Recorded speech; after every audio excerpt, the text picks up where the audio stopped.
Greetings, welcome back to CS195 Web Development. We are going on to debugging. How do we do debugging? This is just the first quick intro on how to do this. You'll be able to test it on this so you can find some of the errors. But we're going to go ahead and open up this file real quick. So, of course, it always opens that one up. So we can go ahead and play around with it. You notice I have a little bit of scripting here. So we're going to go ahead and inspect this element. So again, I just right-clicked inspect. And then we can see there's already errors. Let me refresh real quick because sometimes it doesn't catch everything. But refresh. Alright, so our first big thing is right here. Untop type error. Document get element by ID is not a function. And this is where sometimes it's going to be super useful, sometimes not. So if I click on this, so this is nice. If I click on this, it takes me directly to that line. And says something's wrong. It says this is not a function, which to me means there's something wrong with it. That's what it normally means if it's not a function, because this is a function, right? This is a function, so this is not a function. So, well, that's because ID, the D is not capitalized. It's camel cased, so E is capitalized, the B is capitalized I, but not the D. So let's go back in there. Let's change that. Save that. And again, now we can refresh the page. Now, there's an error on line 21.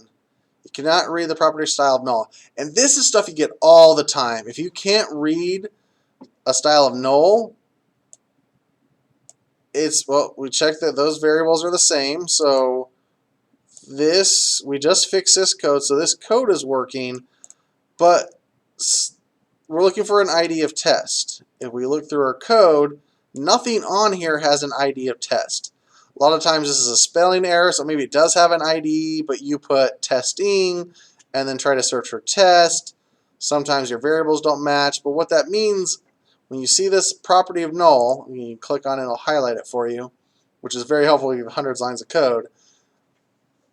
If you have one thing wrong and you get that style of, or anything, it could be property inner HTML, it doesn't matter. It's going to say property, whatever the property is you're trying to change, source, whatever you're trying to change, of null. That means that this didn't actually get selected. So again, whether it's because you put this as testing L and then it doesn't even exist, period, or this doesn't exist, or remember how she said everything's important. If I would paste this above here, paste this up here, then even if I did have an ID of L, it didn't exist at this very specific moment when it ran this code.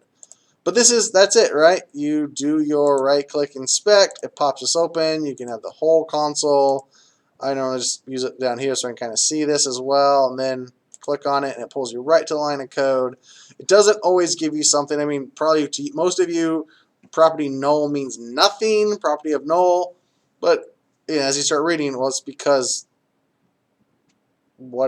this is the property, this is null. And like, well, why is that null? So once you can start reading that, again, this is the property of this, which is null. All right. So with that, that's debugging. You're going to go ahead and in Canvas, you're going to go through and do your own little debugging, explaining what's going on with that case. So have a good one. We'll see you next lesson.